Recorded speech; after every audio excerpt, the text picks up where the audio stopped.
इस फिल्म की शुरुआत में हम नॉर्मा और उसकी फैमिली को देखते हैं जिनके घर के बाहर सुबह के वक्त कोई एक बॉक्स रख गया था। उसने जाते हुए देखा था कि वो ब्लैक कार वाला कोई आदमी था जिसको वो नहीं जानते थे। सस्पेंस में आकर ये लोग बॉक्स खोलते हैं तो उसके अंदर से एक और रेड कलर के बटन वाला बॉक्स निकल आता है। साथ में एक लेटर भी जिसमें लिखा था कि शाम के 5 बजे मिस्टर स्टीवर्ट उनसे मिलने के लिए आएंगे। तब तक के लिए ये बॉक्स को साइड पे करते हैं और अपने रूटीन के काम करने लग जाते हैं। नॉर्मा एक स्कूल में टीचर थी। आज उसे प्रिंसिपल ऑफिस बुलाया गया जहाँ पर प्रिंसिपल ने उसे बताया कि उन्हें नॉर्मा की सैलरी कम करनी पड़ेगी क्योंकि उनके स्कूल में कुछ क्राइसिस चल रहे थे। ये बात कहते हुए हमने देखा कि प्रिंसिपल के नाक से खून भी आ रहा था, लेकिन नॉर्मा ने इस चीज को नोटिस नहीं किया, बल्कि वो तो अपनी ही परेशानी में गुम थी। वो अपने घर वापस आ गई जहाँ शाम में मिस्टर स्टीवर्ट उनसे मिलने के लिए आए। उनका आधा मुंह अजीब तरीके से जला हुआ था। उन्होंने अपना इंट्रोडक्शन दिया कि मैं मिस्टर स्टीवर्ट हूँ और सुबह में मैं ही आपके घर के बाहर वो बॉक्स रख कर गया था। नॉर्मा ने फौरन उन्हें घर के अंदर इनवाइट किया। मिस्टर स्टीवर्ट बैठ गए और उन्होंने नॉर्मा को बताया ये कोई आम बॉक्स नहीं है, इसका बटन अगर तुम दबाओगी तो तुम्हें $1 मिलियन मिल जाएंगे, लेकिन इसके बदले किसी एक ऐसे इंसान की जान चली जाएगी जिसके बारे में तुम जानती भी नहीं होगी। वो नॉर्मा को $100 और बॉक्स की चाबी देते हैं और कहते हैं कि तुम्हारे पास शाम तक का वक्त है, अगर तुमने ये ना दबाया तो मैं इस बॉक्स को तुम्हारे पास से ले जाऊंगा। ये कहकर वो वहां से उठकर चले गए।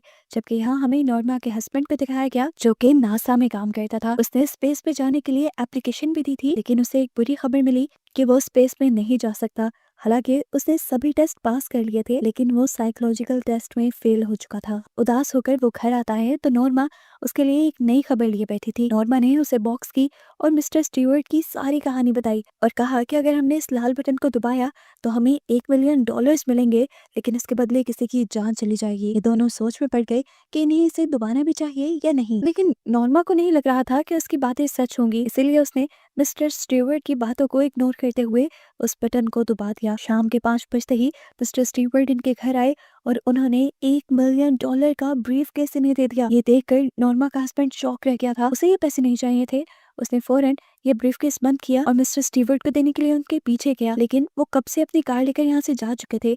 इन्होंने जाने से पहले उनकी कार का नंबर नोट कर लिया। सीन कट होकर हमें दूसरी तरफ दिखाया जाता है कि किसी अननोन लेडी की मौत हो गई थी। पुलिस जब घर की छानबीन कर रही थी तो उन्हें ऊपर वॉशरूम से इस औरत की बेटी भी मिली जो काफी डरी हुई थी। इस केस को इन्वेस्टिगेट करने के लिए नॉर्मा के डैड वहां जाते हैं। नॉर्मा के डैड को पता चला कि उस लेडी को मारने वाला कोई और नहीं, उसका अपना ही हस्बैंड है। हमें यहाँ से फ्लैशबैक में सुबह का सीन दिखाया जाता है जब इस औरत ने अपने हस्बैंड को कॉल की थी और बताया था कि उनके घर पे कोई जबरदस्ती घुस आया है। उस आदमी ने डरते हुए उसे अपने घर के सब खिड़की दरवाजे बंद करने को कहा था, जिसके बाद खबर मिली कि वो औरत मर चुकी है और इसमें उसका हस्बैंड खुद इन्वॉल्व था। खैर, दोबारा कहानी नॉर्मा की तरफ शिफ्ट होती है। नॉर्मा आज अपने डैड के घर पार्टी पे आई है, जहाँ पार्टी में रखे हुए गिफ्ट्स में से नॉर्मा के हस्बैंड को एक वही बॉक्स दिखता है जो उनके घर पे भी आया था। उसने इस बॉक्स को खोल के देखा फौरन। उसके अंदर मिस्टर स्टीवर्ट की फोटो थी। इस पार्टी के अंदर एक नॉर्मा का स्टूडेंट वेटर का काम कर रहा था। नॉर्मा का हस्बैंड नोटिस करता है कि वो बच्चा अजीबोगरीब तरीके से उसे घूर भी रहा है और उसे इशारे भी कर रहा है। खैर, अब नॉर्मा का हस्बैंड नॉर्मा के डैड के पास जाता है और उन्हें मिस्टर स्टीवर्ट की गाड़ी का नंबर देता है और उनसे रिक्वेस्ट करता है कि क्या आप इस गाड़ी का पता चलवा सकते हैं।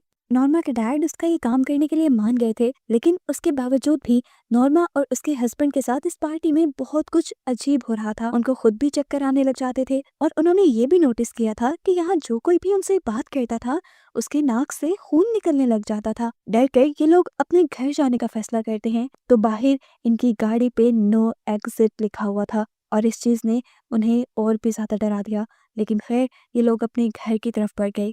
घर जाने पर इन्होंने देखा कि इन्होंने अपने बेटे के लिए जो नैनी रखी हुई थी वो भी सो चुकी थी। रात भी काफी हो चुकी थी। नॉर्मा अपने हस्बैंड से कहती है कि इस नैनी को इसके घर पे ड्रॉप कराओ। जब वो रास्ते में थे तो उस लड़की ने नॉर्मा के हस्बैंड से पूछा, आप परेशान क्यों नजर आ रहे हैं। नॉर्मा के हस्बैंड ने बात टालने की कोशिश की और हमने यहाँ ये भी नोटिस किया कि जब ये लड़की भी नॉर्मा के हस्बैंड से बात कर रही थी तो उसका भी सर चकराने लगा और उसके भी नाक से खून आने लगा और एक ही सेकंड में वो बेहोश भी हो गई। नॉर्मा के हस्बैंड ने जब उसकी आईडी चेक की तो उस पे एक दूसरा नाम लिखा हुआ था, जिसका मतलब था इस लड़की ने अपनी आईडी छुपाई है और जरूर किसी साजिश के तहत इस लड़की को इन तक भेजा गया है। वो होश में आई तो बहुत ज्यादा घबराई हुई थी। उसने नॉर्मा के हस्बैंड से कहा, अब तुम्हें सिर्फ एक ही आदमी बचा सकता है जो तुम्हें शीशे में नजर आएगा। अजीब सी बात कहकर वो चली गई। नॉर्मा का हस्बैंड भी घबराया हुआ घर आया और उसने नॉर्मा को ये बात बताई कि वो लड़की गलत आईडी से हमारे साथ रह रही थी और अजीब बातें कर रही थी। अब उसके दिमाग में कुछ और भी चलने लगा था। कांच वाला आदमी, वो जल्दी से अपने स्टोर रूम में गया और उसने जाकर एक पिक्चर देखी जहाँ पर उसे स्टीवर्ट नजर आ गया। असल में उसे पहले भी शक हो रहा था कि शायद उसने स्टीवर्ट को कहीं देखा है और स्टीवर्ट को उसने अपने ऑफिस के यानी नासा के पुराने एल्बम में देखा हुआ था। वो हैरान था कि स्टीवर्ट का इस सब से क्या ताल्लुक है और स्टीवर्ट उन्हें इस चीज के अंदर क्यों फंसा रहा है। वो नॉर्मा के डैड के पास जाता है हेल्प लेने के लिए ताकि जल्द से जल्द वो स्टीवर्ट का पता चला सके। लेकिन यहाँ पर एक और चीज उसे ये पता चलती है कि वो गाड़ी जो उन्हें बॉक्स देकर गई थी वो किसी स्टीवर्ट के नाम पे रजिस्टर्ड नहीं थी, बल्कि वो तो गवर्नमेंट के नाम पे रजिस्टर्ड थी। यहाँ पर नॉर्मा के हस्बैंड को एक और लड़की की पिक्चर्स दिखती हैं जिसका पिछले दिन ही 4:45 उसके हस्बैंड के थ्रू मर्डर हुआ था। ये सुनकर वो बहुत ज्यादा हैरान रह गया क्योंकि नॉर्मा ने भी पिछले दिन पूरे 4:45 ही उस रेड बटन को दबाया था। यानी क्या नॉर्मा के बटन दबाने से वो औरत मर गई? ये कैसे पॉसिबल हो सकता था? यहाँ हम नॉर्मा को देखते हैं जो अपनी मॉम के साथ मॉल में शॉपिंग करने के लिए आई हुई थी। तभी घबराई हुई एक लड़की उसके पास आई और उसने नॉर्मा से कहा, तुम्हें घबराना नहीं है नॉर्मा, ये जितने भी लोगों का इम्तिहान लिया जा रहा है वो कपल्स हैं और उनका एक बच्चा भी है। तुम अगर इसके बारे में और जानना चाहती हो तो एक लाइब्रेरी में जाना। उसने ये कहते ही एक छोटा सा पेपर भी उसे दिया था जिसके ऊपर कुछ नंबर्स लिखे हुए थे। दूसरी तरफ इन्वेस्टिगेशन के लिए नॉर्मा का हस्बैंड भी नॉर्मा के फादर के साथ उस मर्डर पॉइंट पे पहुंच गया था। वहां पर काफी सारी चीजें थी और उनमें से नॉर्मा के हस्बैंड को स्टीवर्ट की एक पिक्चर भी दिख जाती है।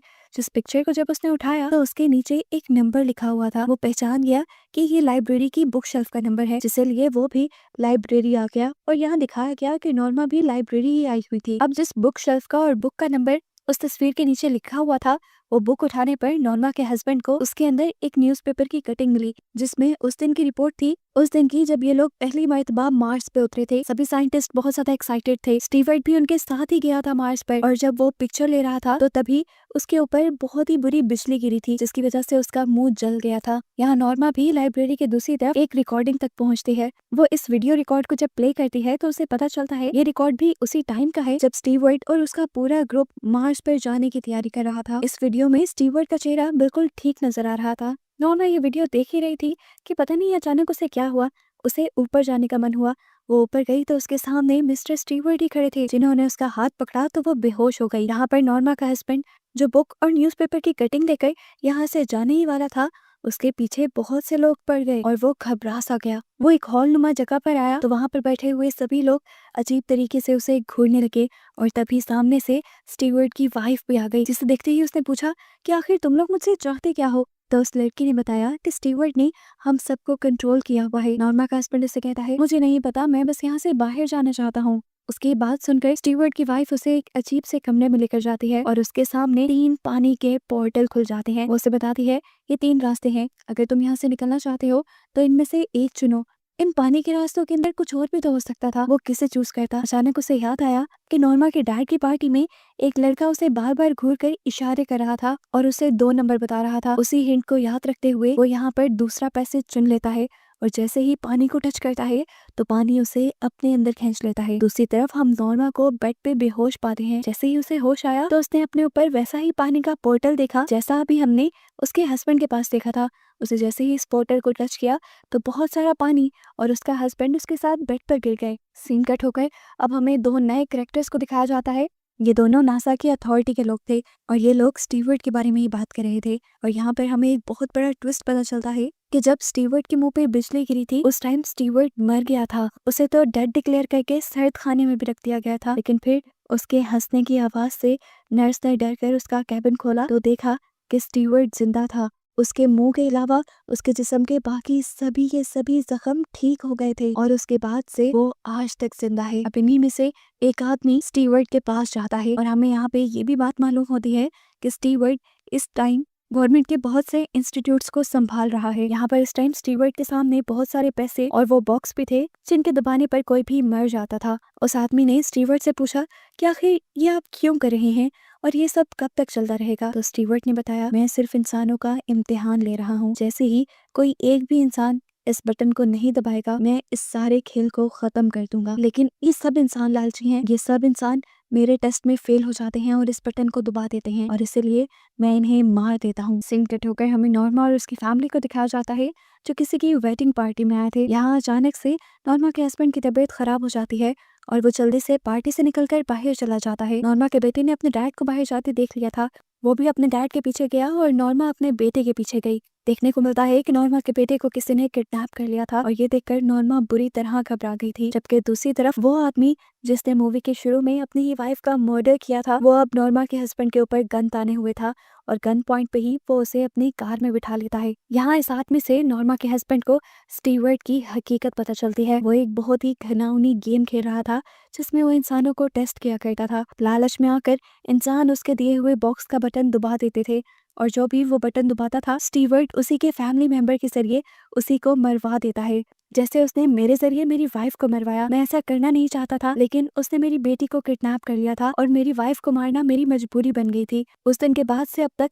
वो मुझे कंट्रोल कर रहा है और जब जब वो मुझे कंट्रोल करता है, मेरे नाक से खून निकलता है। मुझे ही नहीं बल्कि अपनी गेम में इन्वॉल्व सभी लोगों को वो बहुत अच्छे से कंट्रोल करना जानता है और उसके अंदर ये सुपर पावर शायद उसी हादसे की वजह से जो उसके साथ मार्स पे हुआ था। नॉर्मा का हस्बैंड उससे पूछता है कि मेरे बेटे को कहाँ लेकर गए होंगे, तो उसने बताया वो तुम्हारे बेटे को भी जरूर एक होटल में लेकर गए होंगे जिसके अंदर एक खास किस्म का पूल है। एक पोर्टल की तरह काम करता है वो पूल, और वहां से वो लोगों को किसी दूसरी जगह ले जाता है। ये लोग तेजी से उसी होटल की तरफ निकल रहे थे, लेकिन तभी सामने से सेंटा क्लॉज के हुलिये में कोई उनकी गाड़ी के सामने आ गया, जिसकी वजह से इन्हें गाड़ी की ब्रेक लगानी पड़ी और तभी साइड से एक ट्रक ने आकर उन्हें हिट कर दिया। शायद ये भी सारी स्टीवर्ट की ही चाल थी। देखने को मिलता है वो आदमी जिसने नॉर्मा के हस्बैंड को किडनैप किया था, वो तो वही मौके पे मर चुका था, लेकिन अब नॉर्मा के हस्बैंड को मिलिट्री वाले पकड़कर नासा के हेडक्वार्टर में ले आए थे। यहाँ पर आकर वो नॉर्मा से यानी अपनी वाइफ से मिलता है और इन दोनों को बहुत ही आराम से इनके घर वापस छोड़ दिया जाता है, उसी ब्लैक कार से जिस ब्लैक कार से लोग उस बटन को लोगों के घर छोड़ा करते थे। यहाँ आकर ये दोनों बिल्कुल कंफ्यूज थे, इन्हें कुछ समझ नहीं आ रही थी कि इनके साथ क्या हो रहा है। तभी इनके सामने स्टीवर्ड आया। नॉर्मा उससे देखते ही उसे पूछती है कि मेरा बेटा कहाँ है आखिर। स्टीवर्ड ने कहा बता दूंगा, बैठो मेरे पास। असल में मुझे बहुत उम्मीद थी तुम लोगों से कि तुम लोग उस बटन को नहीं दबाओगे और वो टेस्ट वहीं पे खत्म हो जाएगा, लेकिन तुमने भी लालच में आकर उस बटन को दबा दिया। इस वक्त तुम्हारा बेटा ऊपर वॉशरूम में है, ना तो वो इस टाइम सुन सकता है और ना ही वो देख सकता है। वो नॉर्मा के हस्बैंड की तरफ मुंह करके कहता है अगर तुम चाहते हो कि तुम्हारा बेटा पहले की तरह ठीक हो जाए तो तुम अपनी वाइफ को मार दो, और अगर तुम ये नहीं करना चाहते तो आराम से मेरे दिए हुए $1 मिलियन लेकर जीते रहो। उससे में नॉर्मा का हस्बैंड स्टीवर्ट के ऊपर गन तान देता है, लेकिन स्टीवर्ट बताता है मुझे मारने से भी तुम्हारा बेटा ठीक नहीं होगा।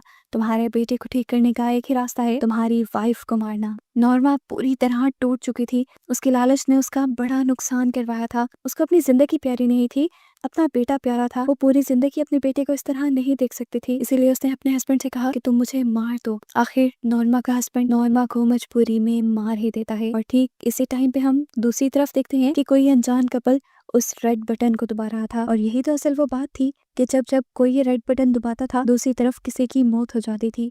ये सारी चीजें स्टीवर्ट ने किस तरह इंटरलिंक की हुई थी ये मूवी में नहीं बताया जाता, लेकिन यहाँ दिखाया जाता है कि नॉर्मा के मरते ही नॉर्मा के हस्बैंड को पुलिस आकर अरेस्ट कर लेती है और नॉर्मा का बेटा पहले की तरह बिल्कुल ठीक हो जाता है। और मूवी के पोस्ट क्रेडिट सीन में हमें दिखाया जाता है कि अभी भी स्टीवर्ट ने उस गेम को खेलना छोड़ा नहीं था। वो एक और फैमिली के घर के बाहर वही बॉक्स रख गया और मूवी ये दिखाते हुए खत्म हो गई।